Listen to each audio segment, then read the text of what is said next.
in consideration of, the other day, as a result of, due to the fact that. Why do we use more words when simply using less words will do? I think we just love to talk, and many times when we write like we talk.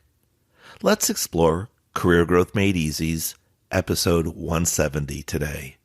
Using less words means more.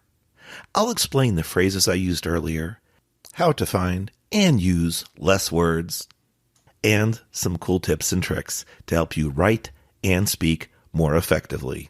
Please join me. I'm Craig Ansell, your host. I was an engineer and in 2008 lost my job due to the economic collapse.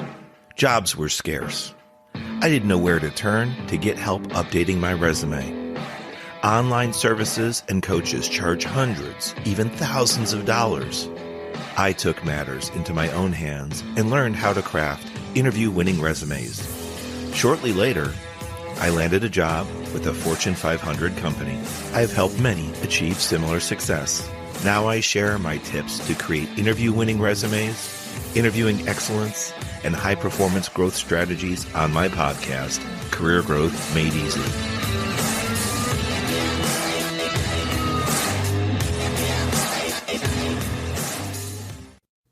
Hey there, and welcome back to another episode of the Career Growth Made Easy podcast. Can't believe it, but we're rolling into episode 170. That's absolutely amazing. Today's show is another informative show to help you grow in your job and career focus. Today, we're talking about using less words means more. Okay. In the intro, what's the deal, Craig? You kind of spouted out some phrases. I thought maybe I was listening to the wrong show, or I don't know, you lost your mind.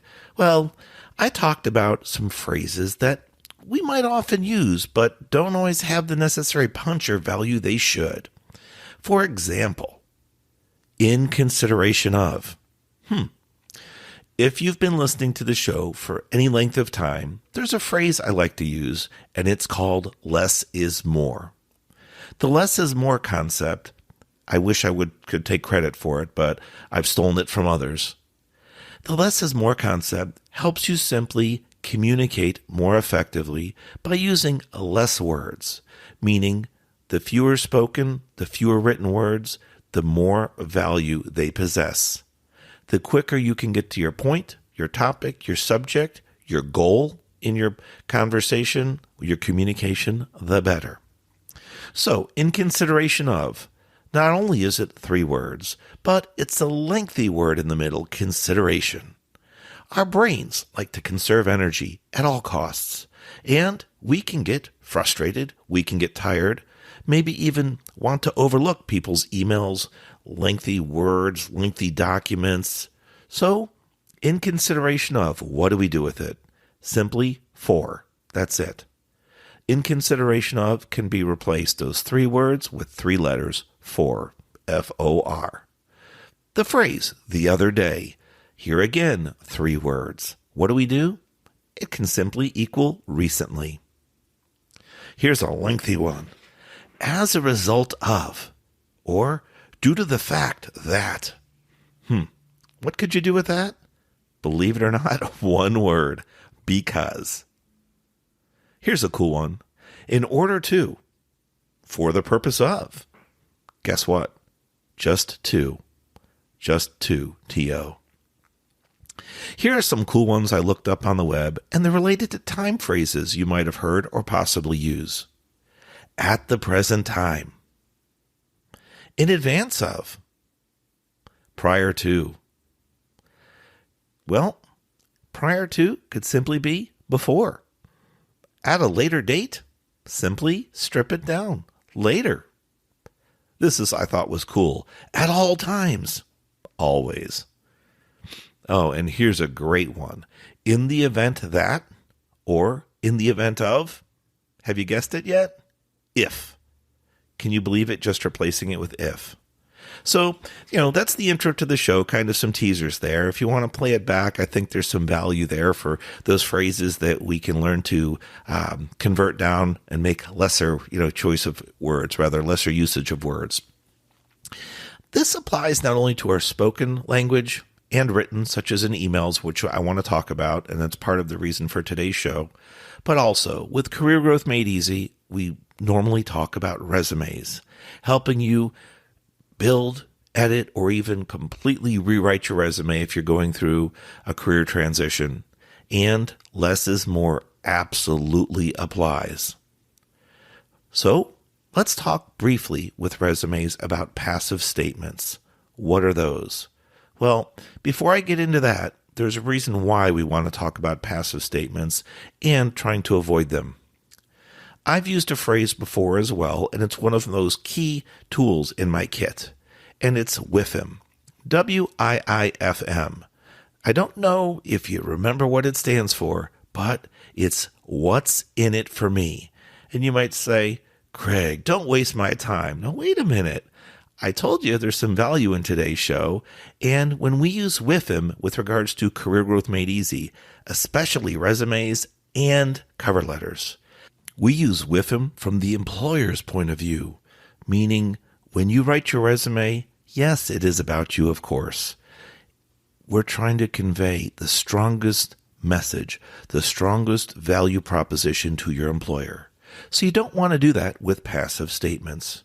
You want your resume to grab the reader's attention as quickly as possible, and using active voice rather than passive voice will engage your reader faster.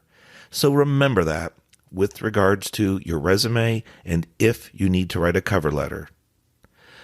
The whole point of today's show, the tool, the phrase that I use frequently is less is more.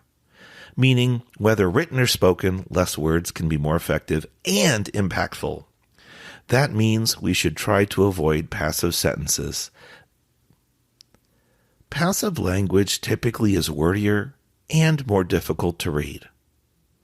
Maybe I'll do an entire show on this in the future with regards to resumes and passive language. Let me know if you're interested. All you have to do is hop on social media. That's at Craig Ansell, CraigAncel. We're on Instagram, Facebook, and LinkedIn. Or you can shoot me an email directly, craig@craigansell.com. I would love to hear from you. Now, I said earlier that the reason for this show, one of the key reasons, was when I was creating some emails recently, and I noticed that there were some corrections being suggested by my computer software. I have a spelling or grammar checker on my computer, and I also have one on my phone. You've likely seen these, and they might be making suggestions to you. Sometimes words are highlighted or underlined, or maybe the font has a different color. It might be suggesting different grammar, a different spelling, or heck, you actually just got the spelling wrong. You used the wrong word in the wrong place. The key to all these situations is to be aware of these mistakes and note these suggestions so that you can recognize them, start catching them on your own. For my home PC, I've been using Grammarly. You probably know about it or heard of it, and it's a software tool that helps check both spelling and grammar. It helps the more you create content, because the more you do, the more Grammarly is going to process your information, and through repetition, you can train your brain. But it really all depends on how much time you spend creating content. And then for my work, recently, it appears my Outlook software was updated. I didn't know it happened, but all of a sudden I started having a feeling that the software was making more and more suggestions, especially in the body text of my emails. So this show, yes, it can be about the spoken word, but it absolutely can be about the written word as well. And it's about being concise and focused. I had a recent show that did something similar on this topic, and it was episode 163, and it was called Talking Without Saying Anything. The difference between talking to talk versus talking using less words.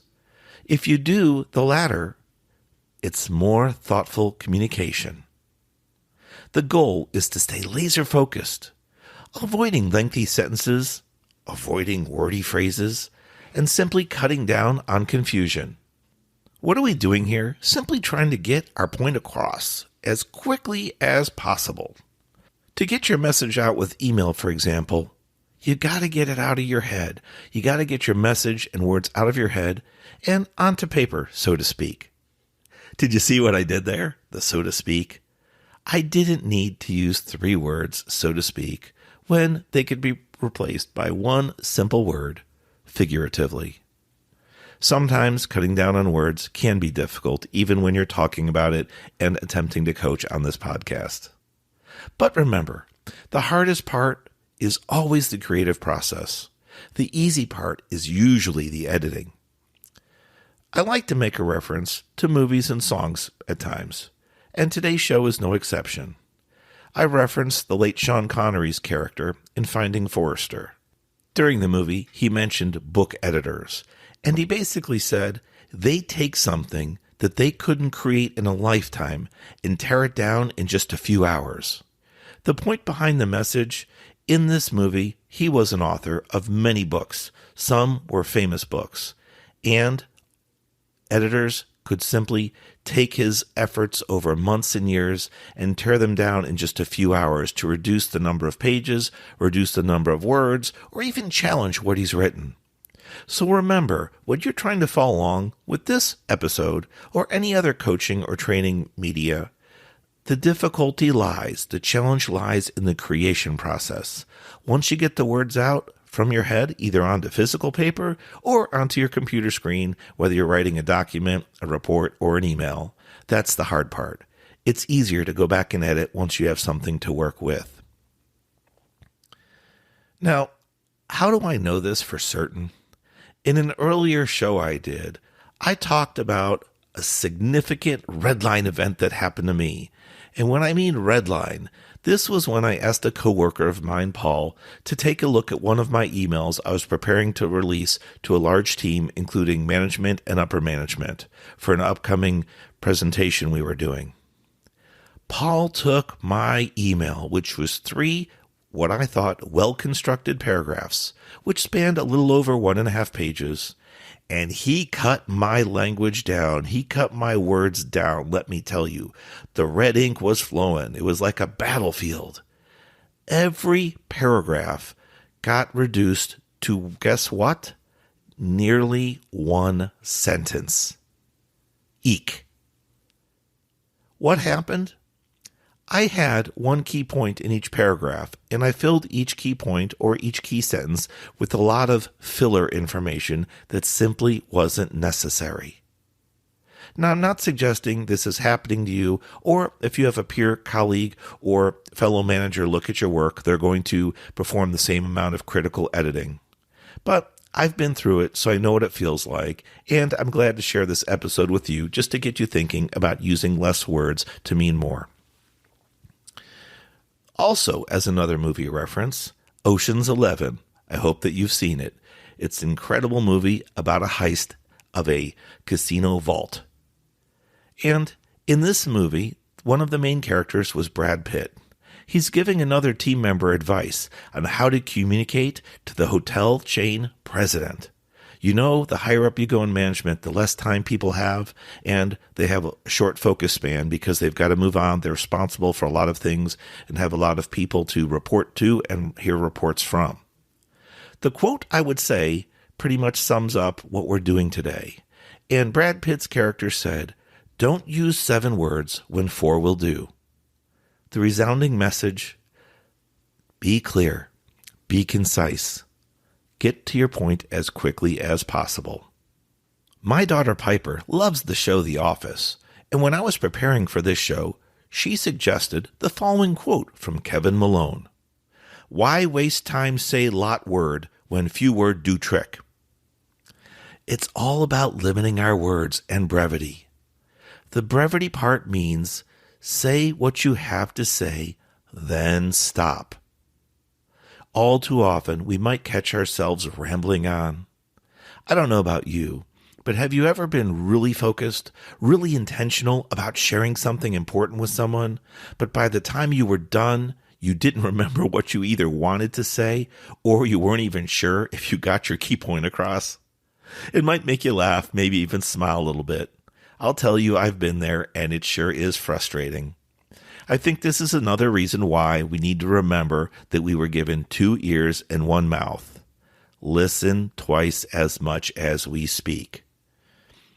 I hope today's show helped you think about the way you communicate, both in writing and verbally. If at all possible, think about using less words because it will mean more.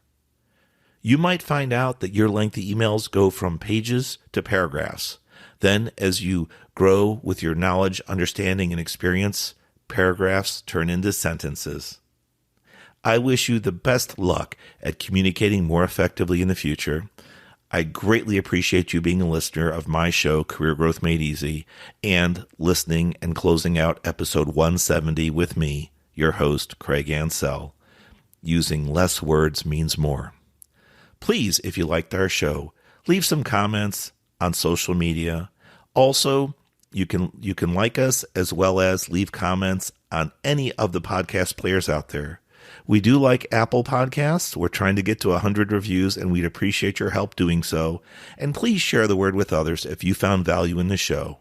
We're always looking to find out what audience members are struggling with or would like to learn more about, and we might be able to pick an episode that matches your interests or your questions. So please shoot some notes to us, and we're happy to hear.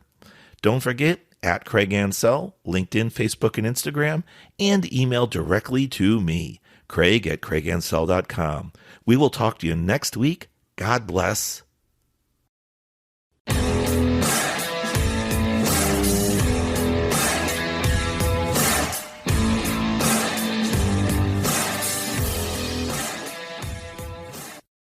Thanks for watching. If you've enjoyed this episode, be sure to subscribe to our channel. New episodes every Monday. In the meantime, why don't you follow us on social media? At Craig Ansell on Facebook, LinkedIn, and Instagram. To book a coaching appointment, download our free guides, or join our email list, check out the links in the description below.